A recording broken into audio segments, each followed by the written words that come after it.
All right, we are at 9:32 and a half. So I will start the announcements. Good morning. I am Felicia Williams Young from Metro United Way. Thank you for joining us for Blocks 101 orientation for new staff, as well as a review for those who've been around for a while. I'm so glad you're here. We have a couple, 9:33. All right, we have a couple of announcements that I want to make sure that I say before we get started.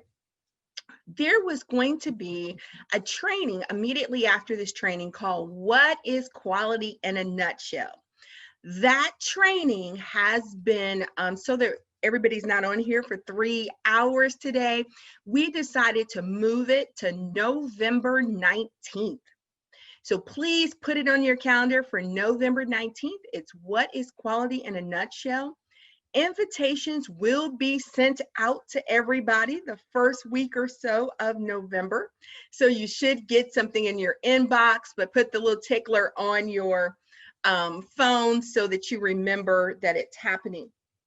The next thing is we had our first communities of practice earlier this month. We're having our second one on November the 12th at 10 o'clock a.m. The topic is, what is mandatory reporting? All right. And the full title is, what is mandatory reporting and what it is not? We understand that Kentucky is a mandatory reporting state. And sometimes we want to make the call because we don't want to do it wrong. But we have some folks, our friends at CPS, are actually going to be on board to tell us what mandatory reporting actually is, what it's not, what they see, and how implicit bias actually works in those calls that they get. All right, that is November the 12th at 10 a.m. The next one, all of us care about youth, and all of us work with youth, and a lot of our youth have trauma. And I don't want to say a lot, most, if not all, have experienced some sort of trauma in their life. And because of that, on November the 17th, we are having a training, Caring for Youth with Trauma. So if you feel that any of the youth in your program, past, present, or future, has experienced some sort of trauma, or if you're not even sure, I ask that you join us on November 17th. Invitations will be coming out for all of these. I know it seems like sometimes that you get bombarded with emails from us, but it's always good stuff. So please, please, please open the emails, see what we have to say, what we have to offer. We are doing the very best we can for you. My last announcement for today. We had sent out a survey monkey to see who was interested in mask, and for PPE purposes, reusable mask. Many of you responded and said yes. And so the original pickup date was going to be tomorrow, but due to overwhelming response, it is going to take a lot longer for us to get it together. And so we are asking that that be moved to next Wednesday, November the 4th. The window is 10 a.m. to noon. Everyone who has responded to me should have received an email late last night from me or first thing this morning when you open up your email to give you the pickup instructions. So if you have any questions about any of that, put it in the chat. If you need those dates, I will put them in the chat. We are going to have a great day. Again, thank you so much for joining us. I'm excited that you're here. You're going to have a chance to meet all of the block staff, but for right now, I am going to hand it over to TJ Delahanty, who is going to provide us with Blocks 101. Take it away, TJ. Good morning, everybody, and welcome to Blocks 101, which is the new staff orientation for the Blocks partnership and participation.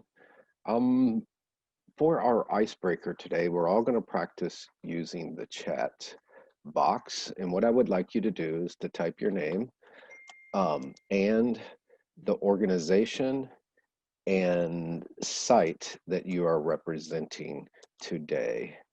And as I say that, I'm trying to chew gum and walk at the same time and do that myself. So TJ Delahanty, Metro United Way. So if everybody could do that for us, now we can all see the chat so we get a better idea of who we're on the call with. And look at everybody doing that. That's so awesome. As you're doing that, I am going to screen share because I'm going to use a slideshow.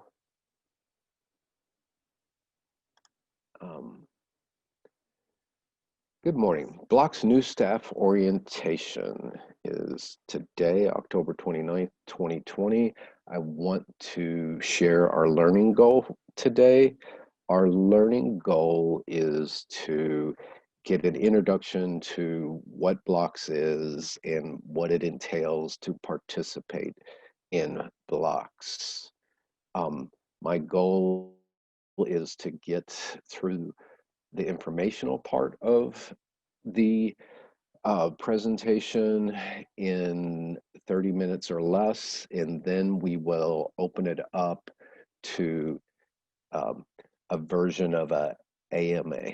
I hope you guys know what an AMA is, which is Ask Me Anything, but instead of just me, we will have our whole block staff here for you to ask questions. Just as a real deep dive into the background, BLOCS is a partnership of Jefferson County Public Schools, Louisville Metro Government, and Metro United Way. It really kind of started, its genesis happened from a dropout summit that happened in Louisville, Kentucky in 2008. And the really cool thing about that dropout summit was that the folks that participated, there was 450 participants, and many of those folks that participated stuck together for 2 years, and in 2010 issued a report called the Youth Print. And the Youth Print basically set up the groundwork, laid the foundation for BLOCS. That Youth Print, basically those folks decided that there are lots of passionate and committed adults in our community that want to help young people. There are lots of great programs, but the main issue was that those programs weren't in the same boat, rowing in the same direction, and weren't didn't have the supports and coordination that allowed them to do that. So BLOCS was officially kicked off in 2012. It stands for, of course, if you've got bureaucrats involved, they're going to create an acronym. BLOCS is building Louisville's out-of-school time coordinated system with the goal to ensure that all young people in Louisville have access to high quality after school and OST programs that improve their skills and abilities and support them in graduating high school prepared for success in college and life.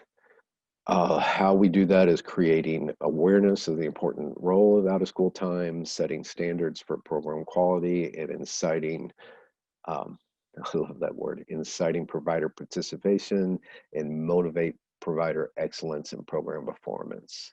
Our focus areas are program quality, and that's helping the adults who work with youth programs to build their knowledge and skills in implementing activities that promote learning, data collection and analysis. A lot of the things that BLOCS does for our network of 56 organizations is provide you all with tools that really are data collection tools that, with that ultimate goal of being able to demonstrate to the community that you're making a difference in the lives of young people that walk through your doors. Access and participation, really creating and trying to increase young people's access and participation in youth programs, and then outreach and advocacy. We do have a logic model that connects those data pieces, and really it's all about program quality plus youth participation equals impact. And those impact measures are academic performance, social emotional learning, with ultimately, that preparation for young people to be, to have the skills they need to be successful in school, at home, in the neighborhood, and in life, right? Um, here's I'm sure I can't see Felicia, but I'm sure she's smiling because I managed to find a picture of a three-legged stool, which is how, when I typically onboard people, and some of you all who have been to a TJ onboard may have heard this analogy. BLOCS is a three-legged stool. The participation program requirements are a three-legged stool, and that is using Cascade. All BLOCS sites and organizations are required to have Cascade accounts, um, participation in the YPQI process, and using that framework, and measuring social emotional learning, which is the tool we use is the SRYB for the acronym police, or the abbreviation police. That is means staff rating of youth behavior. And the one piece I forgot to add, for the really 8 years of history of BLOCS in this three-legged stool, right? We've tried to be as inclusive as possible. We've every year, except for this year, added new programs. We've knocked on doors. We've asked who else needs to be on. Lately, BLOCS network is so well known in the community. We have people that are knocking on our door saying we want to be a part, right? And there are only two requirements to be a part of BLOCS. And those requirements are that you work with young people in groups, facilitated by an adult, and you're trying to teach them something, right? You want those young people to learn as a part of your program, to learn something. That's requirement number one.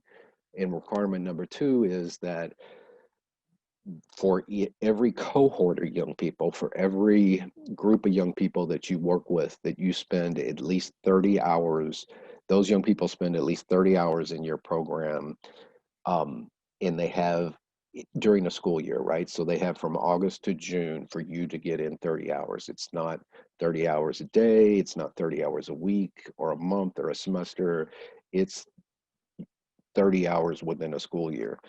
Um, and the reasons for those two requirements is that, BLOCS is a youth development skill building focus, and, the research and the youth development approach requires young people in groups learning together, facilitated by an adult. And that 30-hour minimum is, based on the best research that we've been able to find, that says that when a young person spends 30 hours in a youth program within a school year, that's the tipping point when that participation in a quality youth development program starts to make a difference in their academic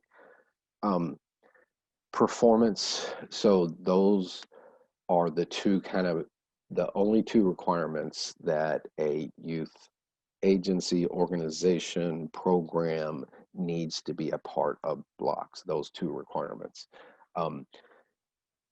Those are the only things that folks have to commit to join BLOCS. But once you join BLOCS, we ask folks to use these three tools, and we provide the supports and the tools to be able to use those tools successfully.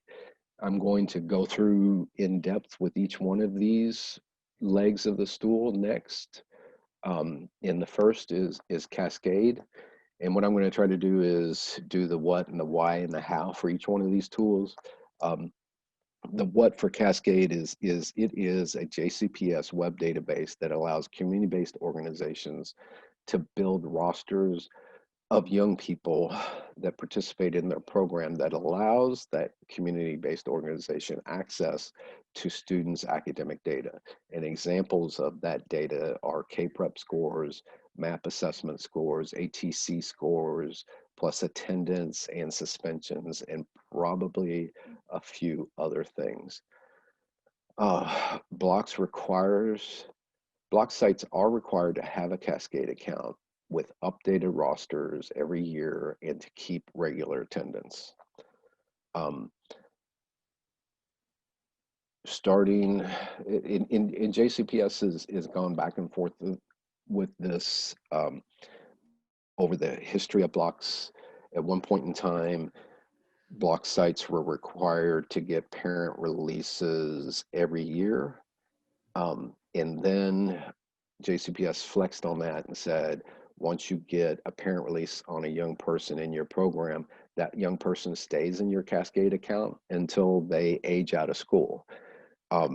Last year, they have gone back to getting new parent releases signed every year.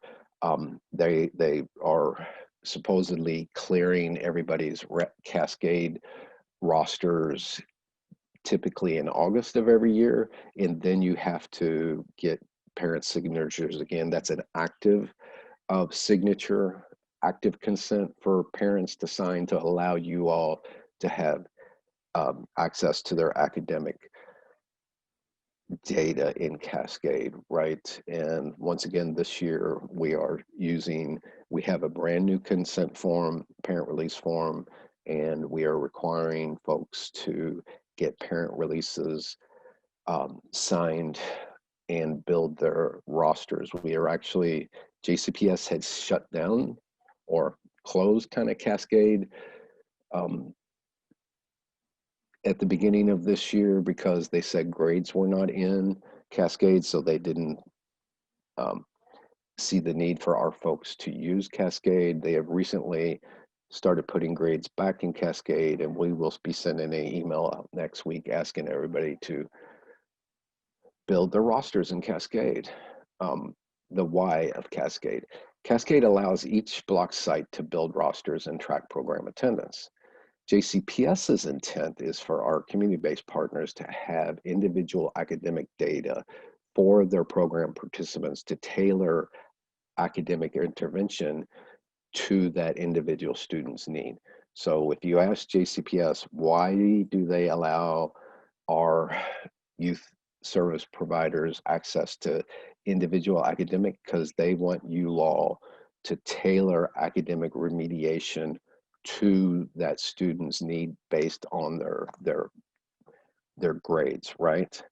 Our intent is a little bit different, and our intent is basically Cascade allows us to connect students with youth services to impacts in context with student demographics, student participation in BLOCS programs, and to sell an academic outcome. So for us, Cascade is one of the three legs of the tools that provide us data that we can use to demonstrate that you guys are having an impact on those kids, both academic for Cascade academically, right?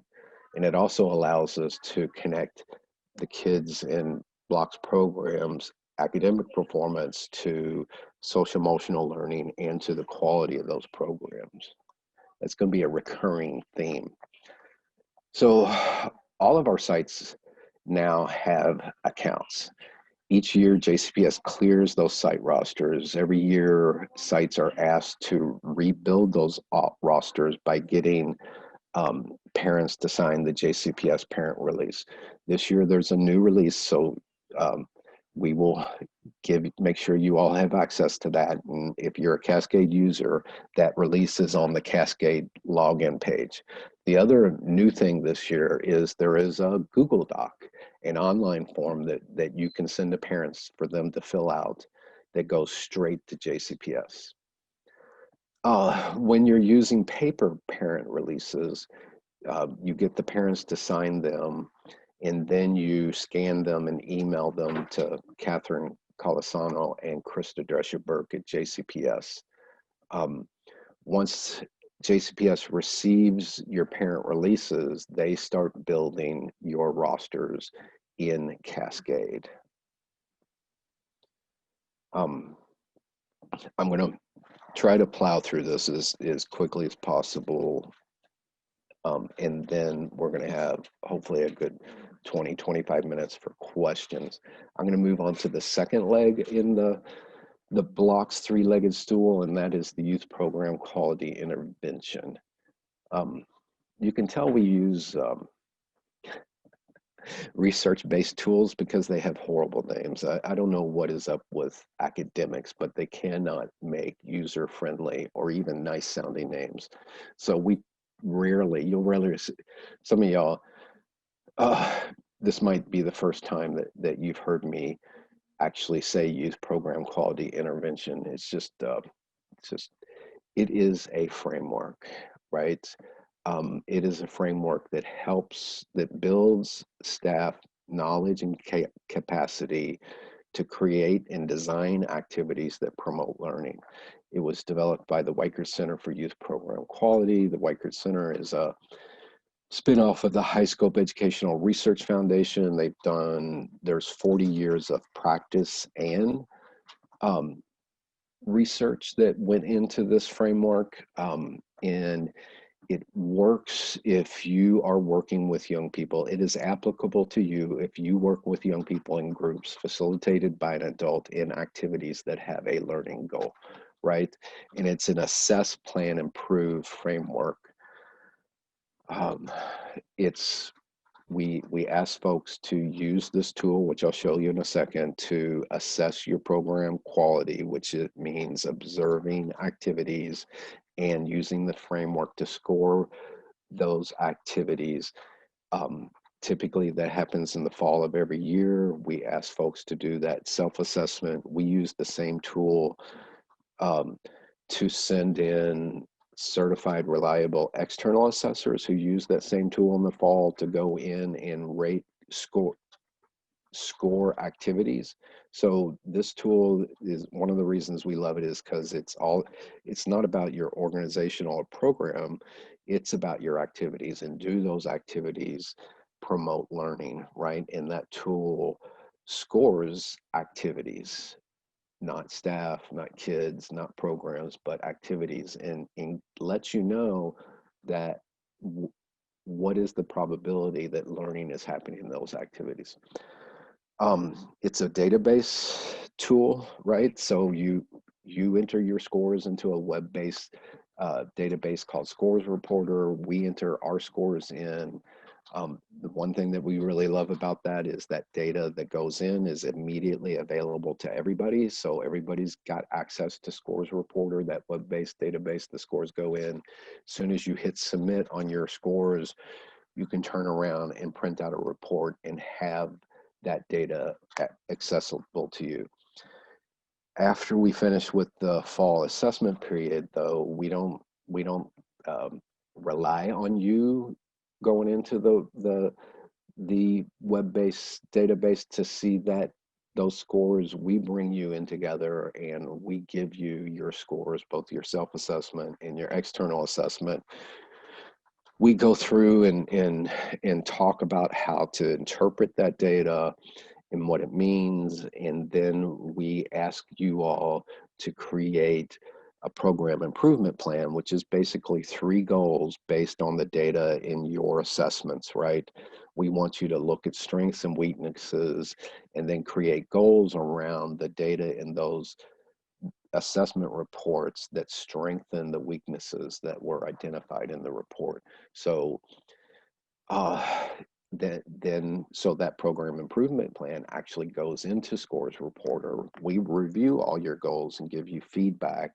And then it's, in this scenario, it's assess, plan, improve, but really the improvement process starts from day one.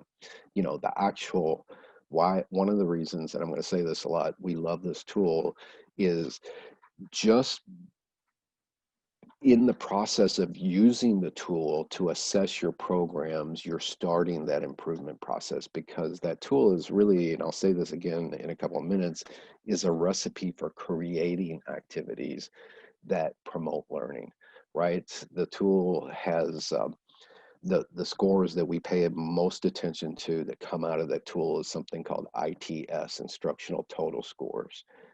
In the ITS is literally the probability that learning is happening within the activities in your program, right?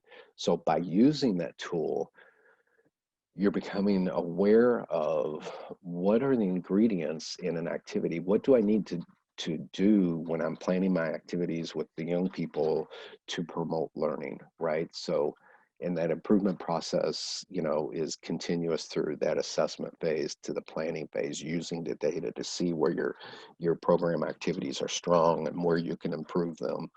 And then also is related to all the trainings that we do that are part of that program improvement process. The why. Number one, why we use the YPQI is it works.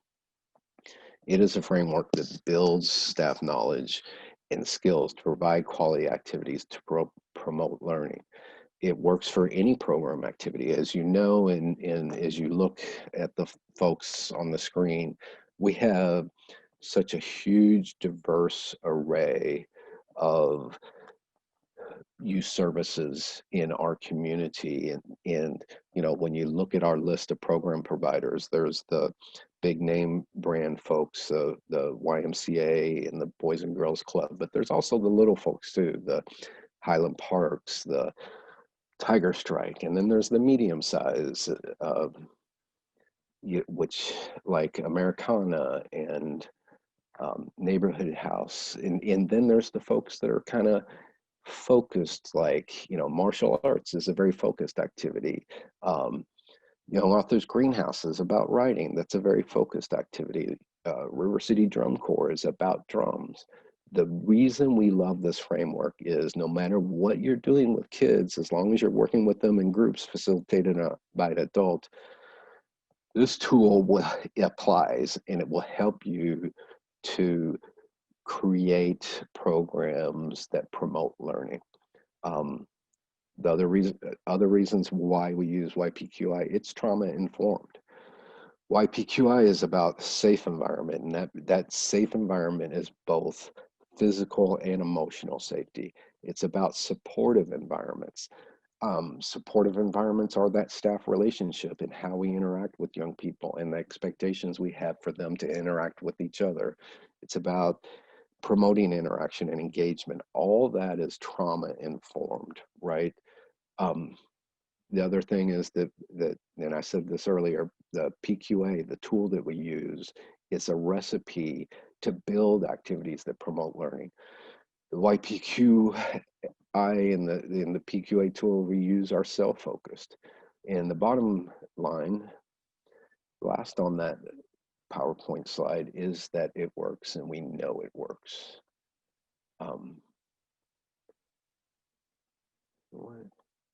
All right, this is the tool we use.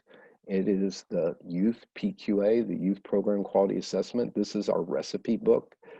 I tend to freak people out here because I say we actually use two tools. One is the Youth PQA and the other is the School Age PQA. And I tell them these tools are the same thing, only different. The Youth PQA, as you see, is for grades 4 to 12. The School Age PQA is for programs who work with children with grades K through 6.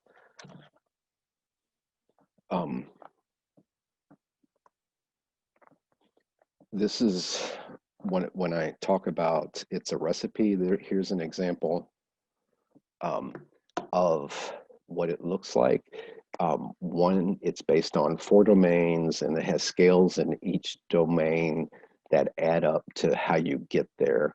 And then each scale has a list of items that are the ingredients to get to that scale. So skill building is a scale within the supportive environment domain. If you look at these items, and you probably can't read them because they're too small, but it says things like staff tells youth a specific skill building focus for the session. So instead of creating an activity, having an activity that's about building keychains out of beads that look like lizards, today you say, well, we're going to learn about lizards today. And one of the things that we're going to do is we're going to build keychains out of beads that look like lizards. And you then talk a little bit about lizards. And you ask young people, um, have you ever seen a lizard? What do they look like? You know, so instead of just having activities that keep busy, you have every busy activity has a learning goal, and you trust the young people and you tell them what that learning goal is from the beginning. Other examples from this is staff encourages all youth to try out skills or attempt higher levels of performance. Staff models skills for youth. Staff breaks difficult tasks into smaller, simpler, manageable steps. Those are some of the ingredients that are spelled out within this PQA tool to create activities that promote learning. And I said it worked. And you know, this is a data collection model, and we've been using it now for this is our 7th year, and it does work. We have steadily, the programs that are part of BLOCS that have been using this tool have increased the quality of their programs every year. And if you look, you really, sorry, the slide's a little fuzzy, but you can obviously see the increase in quality for all of our folks. The cool thing is that, you know, when we first started using this in 2014, the average for all our programs was well below the national average. And if you look now, you know, starting in 2017, we hit the national average, and we are now moving above and beyond. So the data supports that. The third leg of the stool is social emotional learning. And these are the skill sets and the mindsets that young people learn to get along and succeed in the different environments that they interact with, right? Social emotional learning is often described in terms of soft skills or life skills or grit. But the reality is that, you know, if you were in a group of any adults and you ask them, what are the skills, what are the things that have helped make you to be a successful adult? Nobody's going to talk about, oh, I graduated reading at my grade level, or I got A's in algebra and trigonometry. People are going to say, well, you know, I can listen well. I can communicate to other people in a way that they understand me. I can set goals and make a plan to get there. You know, one of the things I used to say all the time, I guess I'll repeat it now, is that, you know, vocational schools learned a long time ago that they can teach people to be the best mechanics and electricians and carpenters in the world. But if those people can't follow direction, they can't communicate, you know, what went wrong with the car and justify why it costs that much for you to get it repaired by them, then they won't be successful mechanics and electricians and carpenters, right? So vocational schools are way ahead of the game in focusing on those life skills that people need to be successful. And you know, we didn't come from on high. Metro United Way or JCPS didn't say we need to focus on these skills. You know, in the process, what I didn't talk about in the process of the planning and development of blocks, we brought in groups of people, leaders and organizations to talk about what are the things we need to focus on, right? And that's where we finally landed on social emotional learning.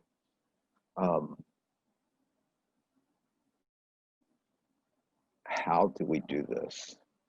I want to All right. In one of the things I often say is that one, that there's a significant population of young people um, in our community that don't go to school with the skills they need to be able to be ready to learn, right? And the reason that one of the reasons that those young people don't go to school with the skills they need to be ready to learn is because they don't have the same access to resources, supports, and opportunities to practice and develop those skills, right? When you think about the young people that don't succeed in school, they often come from families living in poverty, from minority communities, in a lot of that, especially, a lot of great research has come out lately is that you know struggling to survive, living in poverty and in living in oppression creates trauma, and that trauma literally has internal effects. It has physical effects on people's ability to learn. That trauma literally blocks a little piece of your brain back here that allows access for learning. One of the great examples I heard recently was um, when a young person goes through, if you ever have a very um, an event, a traumatic event where you're there with young people and you spend time debriefing that event, asking young people to reflect, and you ask them, what happened? Why did you do that? A lot of times you'll hear a young person say, well, I didn't do that. And the reality is that stress and that trauma of the event literally blocks their ability to integrate short-term memories. So if they said, I didn't do that, or I didn't know I did that, it's literally they're telling you the truth because that trauma, that stress blocked their ability for that memory of that event to integrate into a memory in their brain, right? Um, and we feel that our programs, our niche for after school is to help the young people that we work with to build those skills that they need to be successful to and ready to learn, to be successful at in school, at home, in the neighborhood, in life, right? That is the why. Um, you know, 90% of our OST program staff are not teach certified teachers. They are not even, uh, and at that, they're not remedial teachers, right? So the idea to ask, untrained, certified professionals to be responsible for academic remediation does not make a lot of sense. But we can help you all build the knowledge and skills to teach young people how to learn these social emotional learning skills. And how do we measure social emotional learning? We use a tool called the Staff Rating of Youth Behavior. This is an example of that. We ask folks, this is an observation tool. So the adults who know the young people fill out this 14 item survey, observation tool with young people at the beginning of the year in the fall, and then once again in the spring. That allows us 2 points in time of young person's social emotional development and to measure improvement. It's a 14-point item that staff fill out. We have an Excel spreadsheet to enter those scores into. What we have found that it takes each staff person about 3 to 4 minutes to fill out this tool on the young people that they know and then enter those scores into Excel. So we like it because it's research based, it is valid tool, and it's not, you know, 50 items. It's 14 items, takes 3 to 4 minutes to fill it out. It asks questions like, does the young person identify and name emotions? Not at all, a little bit, somewhat, a lot, or exactly, right? So That is the SRYB tool. We ask folks to do that with their young people in the fall, in the spring. And this is the impact measure is social emotional learning. The tool we use is SRYB, staff rating youth behavior. And we typically ask folks to do it in the fall, in the spring. And, you know, and this is what it looks like when we run, you know, our logic model, right?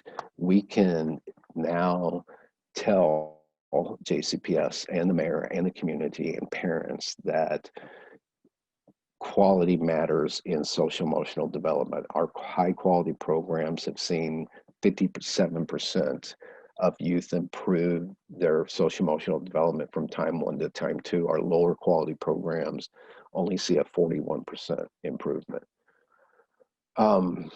Here's the other thing that we see with this data that relates these 3 legs of the stool back to our logic model. The other thing, so that is actual, you know, now I'm showing you why we use Cascade, right? Young people who attend our high quality programs are suspended in 2017 and 2018 at 1/3 the rate as the average JCPS student, right? Our young people who attend our high quality programs attend 4 percentage points better in school than the JCPS average. So, you know, here's the bottom line. We are really trying to support all the diverse array of community-based organizations in our community that serve young people with tools that allow them to demonstrate to the community, to the school district, to their funders, that they are making a difference in the lives of young people who walk through their doors every day. We have been steadily expanding the number of agencies and programs that participate in BLOCS. We started off in 2014 with 38. In 2019, we had 103. Last year, we had 109. And all right, y'all, I did it. I have run through it. It is 10:14. We have 15 whole minutes for questions and answers. I'm out of breath. I tried to run through it quickly. I hope that helped.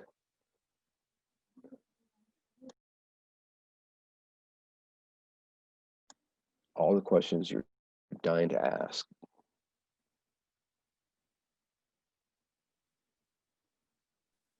Okay, so I have a question just about what we're doing with this school year, because the school year obviously is very different than anything we've ever done before. And so my site is Bates and it's currently not open. I'm located at Farmer. So how am I going to rate my kids?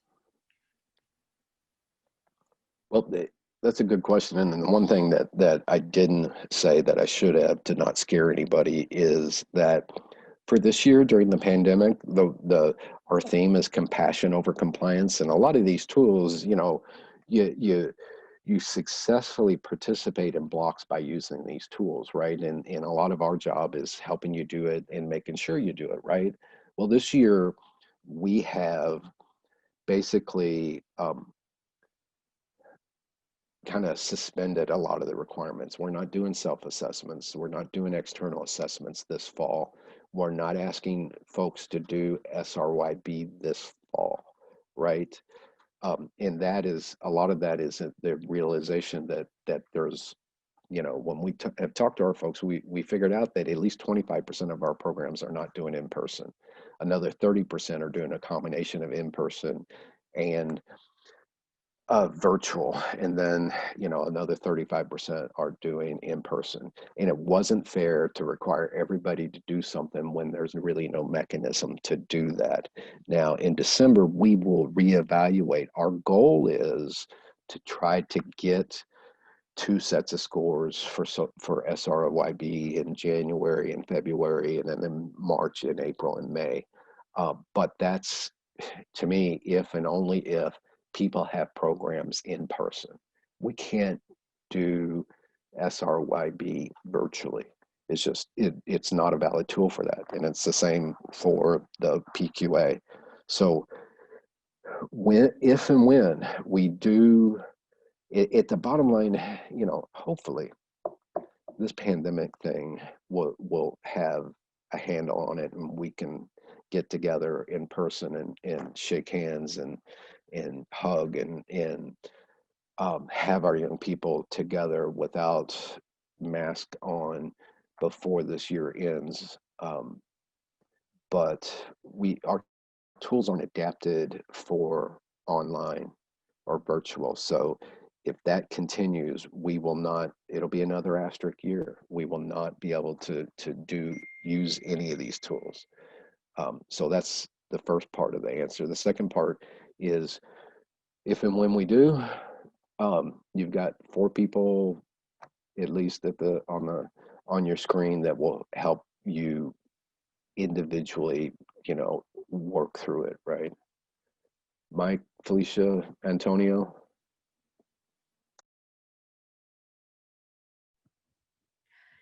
Hey, everybody. It's probably a good time to introduce to you all the team. I'd like to introduce Mike Deegan. Mike is, if you don't mind, give us about a 30-second to a minute snapshot of what you do and what you plan to provide, or how they can, you know, what they would need to reach out to you for. Sure. Thanks, Felicia. Thanks, TJ. Good morning, everybody. My name's Mike Deegan, and I'm the manager of policy and research for the Impact team here. I was previously the data and integration manager for what used to be called the Youth Success team. And my primary role was providing coordination and organization for the SRYB data collection. I'm going to be helping out Antonio with that for this spring, hopefully, as TJ mentioned. But, you know, I have a lot of knowledge about that, the SEL measurement tool, and also have been, you know, played a big role in integrating all of that data, the PQA data, the Cascade data, and the SRYB data.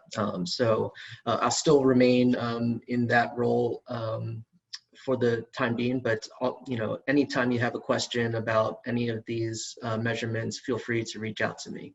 Thank you. Thank you, Mike. I appreciate that. Antonio, same thing. This is Antonio Ritas. He is the newest person on our education team. He has reached out to many of the sites, so you may recognize his voice from the phone calls. So Antonio, if you could do the same thing. Sure. Hello, everyone. I'm Antonio Ritas, the Manager of Educational Supports with Metro United Way and BLOCS. So I will be the one who will be the most hands-on with these processes. So any assistance that you need, or any help that you need with this process, I will be the one to give you that helping hand and kind of guide you and direct you through this process. As Felicia said, I'm going around, I'm calling the sites first just to introduce myself, and also to just get an update, see how things are going with the sites, and just seeing what ways that we can be supporting you all right now. So yep, whenever the time comes around, you will be hearing from me, and you will probably be seeing me. We'll probably be having some Zoom calls or whatnot. So you'll be seeing more of me, and I look forward to working with you all. Thank you, Antonio. I appreciate that. TJ had an opportunity to talk to you, but he also, TJ, did you tell everybody what you do and how you can assist them in this process? My name's TJ Delahanty. I am Senior Manager for Educational Success at United Way. You know, in one of the questions that somebody could ask is, oh, gee, you guys are all United Way. What's up with that? I thought this was a BLOCS thing. Well, you know, Gabrielle is actually, Benfield is actually on the call too. You know, we may work for United Way, but our primary role is in support of the BLOCS programs, right? And I am your generalist. You know, in we are a team. So anytime you reach out to one of us, you've reached out to all of us, because if we don't know the answer, we're going to go to the person who actually does, and typically not just say, oh no, you need to talk to Mike. We will talk to Mike and then let either, if it's a brief answer, let you know, or then say, well, I just talked to Mike. He would love to talk to you to help you out with your question, right? Um, so there's sometimes a lot of people get confused, you know, about who Gabrielle or TJ or Mike or Felicia or Antonio work for. We work for our organizations, but we all support this block works. There you go, Gabrielle. Nice. All right. Thank you, TJ. Gabrielle Benfield from Louisville Metro Government. Can you introduce yourself and tell a little bit about, I know your role has changed a smidge, but what have you traditionally done for BLOCS? My name is Gabrielle Benfield. I work for the Office of Youth Development. Traditionally, for the last probably 2 years, minus the 6 months of the pandemic, I was in charge of making sure that the methods trainings were scheduled, and we had trainers for that. Office of Youth Development always had another youth worker training that actually was once a month that I was in charge of, and also the Youth Development Certificate, which is kind of in a holding pattern. So hopefully we'll have some news about that soon. Just tracking that, making sure people were getting what they needed. And also I did external assessments and whatever they asked me to do. Lots of meetings, lots of different things. So hi, everybody. Thank you so very much. None of the JCPS folks were able to join with us this morning because, you know, we're in the midst of a pandemic, and they are working fast and furious to make sure the NTI and Cascade is getting up and running. But nonetheless, we are here for you. We're willing to answer any and every question. Right now, you may think, oh, wow, I don't have anything to ask. If you decide that you have something to ask later on, the 5 of us are going to put our contact information into the chat. Please save the chat, save our information. Feel free to call or email us at any time. We will help out in any way that we can. We know structures have changed a bit at some of our organizations, and therefore, you know, it's always good to be able to have somebody to ask questions to make sure that it's happening correctly. If you feel like, you know what, I really need some in-depth support. I need something once we, in the spring, once we get back to rolling, if you need some help, well, even now, if you need some help with Cascade, getting your rosters up, reach out to us. We have folks who can help get those rosters. We can help explain it to you, help in any way that we can. In the spring, if everything is back up and running, Antonio will be able to answer a lot of those questions. Whatever you need to feel more comfortable with this process, to know if you're on the right track, to know if you're doing the right thing, where are we in this process, always know that you can call us or email us, and we answer back very quickly. All right, our information is in the chat. Are there any more questions? I have a question. Yes. I'm with Robert Jameson Ministries, and we are in person. We do NTI, and so we're part of that percentage that is in person. So are we required, I know you mentioned not needing to do the PQA or the SRYB, being in person, do we need to be doing those for students that are starting up with us to do their NTI work, or is that not something we need to be doing right now? at this point, from our kickoff was actually in August. From August to December 31st, you don't have to worry about absolutely anything except the Cascade roster that the information is going to be forthcoming in the next couple weeks. Your site, every organization is going to get some information about Cascade and building that Cascade roster for the folks at your site. Everything we mentioned about self-assessments, external assessments, program improvement plans, SRYB, let that go out your mind until December 31st. We will notify you in December what our plans are for the spring. Right now, it's a little bit too early to know how the spring will pan out because we are still in the red here in the state. And so I don't want to say we're going to be up and running back to normal yet because we don't know, but we will notify you. So if in the spring we get back to external assessments, we're going to reach out to you and you will absolutely know. We will make it clear and plain for you.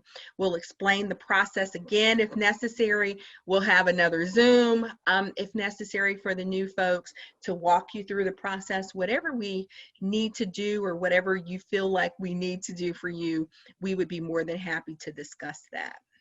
Thank you. From now to December 31st, nothing but Cascade rosters. Perfect. Thank you so much. Any other questions? TJ, you must have did an excellent job. Thank you so much for for this. We appreciate you and your knowledge and explaining everything to us. Once again, please save your chat. Our information is there. If later on today you're like, I should have asked them, feel free to ask us at any point in time. If there are no other questions, if there's nothing else for the good of the cause, I will say thank you so much for joining. Thank you all, thank you all, thank you all. And we will reconvene up. Pay attention to the chat. I added the dates and times for the upcoming trainings as well as the communities of practice. We really want you to participate in those. Tell all your friends as well. So if there's nothing else, thank you, and I bid you adieu. Thanks, everybody.